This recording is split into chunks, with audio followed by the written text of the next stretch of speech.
February 3rd, 1889. Sunday morning on a muddy wagon road just outside Eufaula, in what was still called Indian Territory back then. A woman in her 40s rides alone, side saddle, bundled up against the winter cold. She's just eaten breakfast at a neighbor's table, made her goodbyes, and started the ride home. She's tired. She's thinking about supper.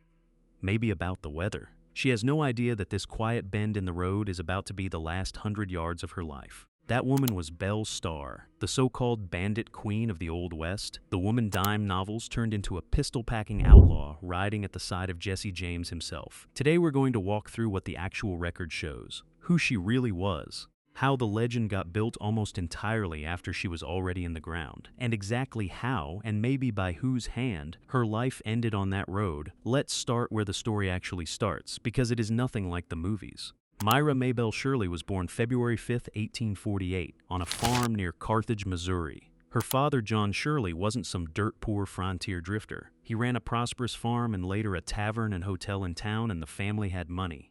Maybelle, most people called her May, was sent to Carthage Female Academy, where she studied Latin, Greek, and piano, alongside deportment and the kind of polished manners expected of a young lady heading toward a respectable marriage. Stop and think about that for a second. In 1850s rural Missouri, most farm girls her age were learning to sew, cook, and keep house, full stop.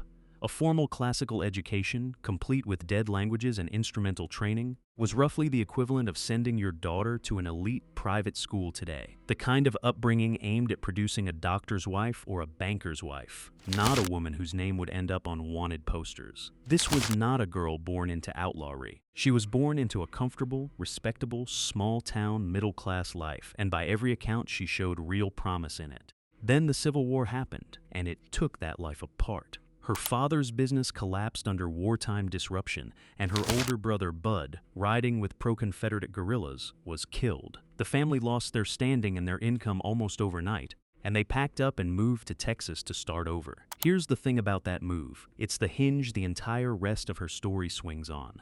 In Texas, the Shirleys crossed paths with other displaced ex-Confederate families, including the James and Younger clans. Jesse James, the Youngers.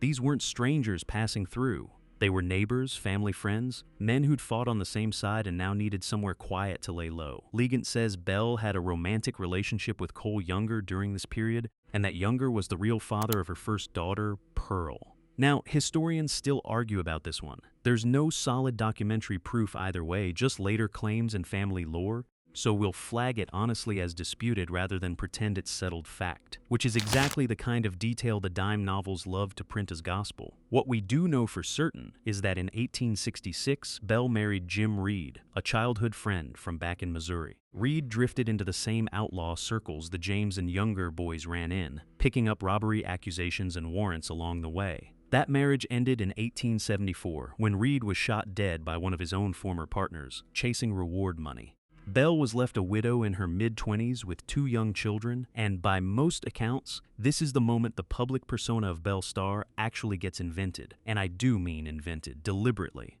The image most people carry around in their heads. Velvet riding habit, wide-brimmed hat with an ostrich plume, twin pistols on her hips, riding side saddle through town like a one-woman parade. That wasn't an accident. That was self-promotion. Belle Starr understood spectacle. She dressed the part and rode into frontier towns like she was making an entrance, long before social media existed to reward that kind of behavior. And it worked. People noticed her. Newspapers noticed her. The image did more to build her legend than any actual crime she committed. Now, if you're enjoying this dive into the real Belle Starr, go ahead and smash that like button and subscribe, because we've still got the part of her story most retellings skip entirely, and it's messier and stranger than the gunfighter myth. In 1880, Belle married Sam Starr, a Cherokee man, and the couple settled at a place called Younger's Bend in the Indian Territory, a stretch of rugged, hard-to-police country that had become something of a safe harbor for horse thieves and outlaws hiding from federal marshals. And in 1883, Belle and Sam were tried and convicted of horse theft in the Fort Smith, Arkansas courtroom of Judge Isaac Parker, the man history remembers as the hanging judge for the sheer number of death sentences he handed down. Belle was one of only a small handful of women he ever convicted of anything. Translate that into today's terms for a second. In a world before cars, trucks, or trains reaching every farm, a horse was your transportation, your income, your entire mobility. Stealing one wasn't a prank. It was closer to stealing someone's only vehicle and their livelihood in the same act. She was sentenced to 9 months at the Detroit House of Correction, and by the accounts we have, she served her time as something close to a model prisoner, reportedly charming staff and fellow inmates alike. She wasn't done running with dangerous company after her release either.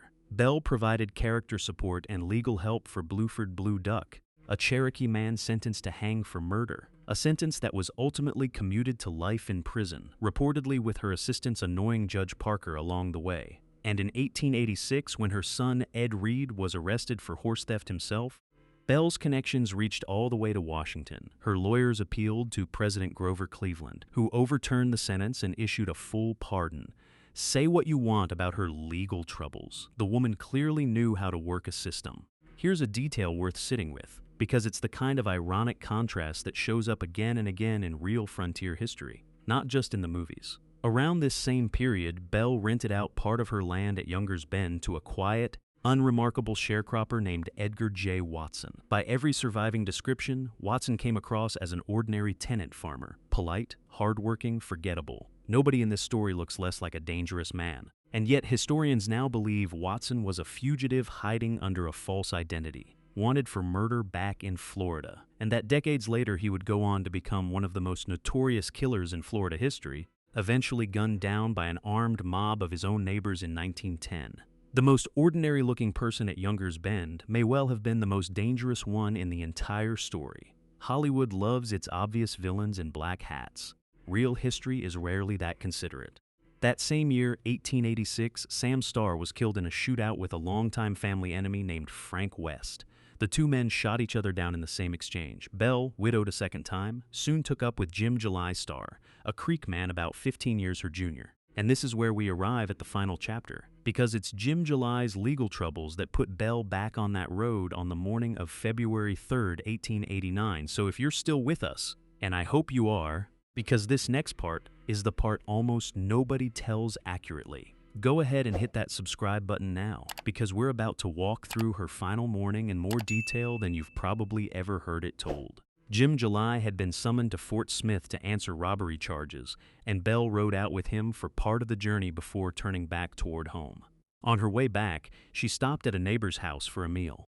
Several other guests were there that day, including Edgar Watson, the same quiet tenant farmer we just talked about. According to the record, when Belle walked in, Watson got up and left. Make of that what you will. Belle stayed, ate, made conversation, and eventually continued on her way home alone. Now picture the actual physical scene, because this is where the detail matters. It's early February, cold, the ground soft and rutted from recent rain, the kind of muddy backcountry road that swallows a horse's hooves with every step. Belle is riding side saddle, exhausted from the previous night's travel, wrapped in heavy skirts that would have made any sudden movement. Dismounting, drawing a weapon, running, genuinely difficult. The road curves close to the edge of Watson's own property. And as her horse comes around that bend, someone hidden in the brush levels a double-barreled shotgun and fires. A shotgun blast at close range isn't like the single clean pistol shot you see in Western films. A double-barreled shotgun of that era typically threw a load of lead pellets weighing, all told, close to 1.5 ounces, around the weight of a handful of coins, and at a range of just a few yards, roughly the distance across a small living room. That load hasn't had time to spread out and lose energy the way it would at 50 or 60 yards. It arrives as a single devastating punch rather than a scattered pattern, closer in effect to being struck by a fist-sized mass moving at highway speed than to the single narrow wound a rifle or pistol round leaves behind. The blast caught Belle in the back, tearing through her shoulder, and the sheer force of it threw her clean out of the saddle and onto the muddy road. She wasn't killed instantly. As she struggled to push herself back up off the ground, whoever was waiting fired again, this time striking her in the face and neck at close range, finishing what the first shot had started. She died there in the road, alone, just 2 days before her 41st birthday. Nobody witnessed the shooting directly, though neighbors later reported hearing the shots ring out. When investigators searched the scene, they found boot prints near the ambush point that reportedly matched Edgar Watson's, and Watson was known to own a shotgun. He was arrested and put on trial for her murder, but with no eyewitness and only circumstantial evidence connecting him to the scene, a jury acquitted him, and the case has remained officially, legally unsolved ever since. Suspects over the years have ranged from Watson himself to her own son Ed Reed, whom she'd reportedly beaten for mistreating one of her horses, to Jim July, her own common-law husband. Legend even says she was killed with her own double-barreled shotgun, though that detail, like so much of her story, is impossible to confirm from the surviving record. Whoever pulled that trigger walked away, and history never got a confession. Here's the part of this story that might be the strangest twist of all. Stranger, honestly, than anything Hollywood ever dreamed up for her. Belle Starr wasn't famous while she was alive. She was a regional curiosity at best, known to lawmen in Arkansas in the Indian Territory, but hardly a household name across the country. It was only after her death, when a New York dime novel publisher named Richard K. Fox read her obituary and smelled a hit, that the legend actually got manufactured. Fox dispatched a writer to produce a lurid, heavily fictionalized biography, released the very same year she died, that rebranded her as a glamorous, gun-blazing female Jesse James. That book, packed with invented gunfights and romanticized outlawry that never happened, is where almost every Hollywood version of Belle Starr traces its DNA back to. The woman we picture, pistols blazing, riding at the head of an outlaw gang, is largely a marketing creation built on top of a real woman's grave. So what does the actual record leave us with? A well-educated farm girl from Missouri, radicalized less by choice than by the collapse of her family's fortunes in a war she didn't start. A woman convicted, as far as we can verify, mainly of horse theft and harboring outlaws, rather than the string of stagecoach robberies and gunfights popular legend assigns her. A savvy self-promoter who understood image and spectacle decades before mass media made that a survival skill, and ultimately, a murder victim in an unsolved case, whose afterlife as a legend was built by a publisher chasing sales, not by anything she actually did with a gun in her hand. That's really the through line of so much of the real Old West, isn't it? The myths didn't grow out of the violence itself. They grew out of what got printed afterward, dressed up for people who wanted a bigger, bloodier, more romantic story than the messy, mostly mundane reality that was actually sitting in the court records the whole time. If you learned something new about the real Belle Starr today, do me a favor and hit that like button. Subscribe if you haven't already, and share this with somebody you know who loves Old West history but has only ever gotten the Hollywood version. Next time, we're digging into another outlaw whose real story got buried under exactly this kind of after-the-fact myth-making. Until then, stay curious about the stuff the movies leave out.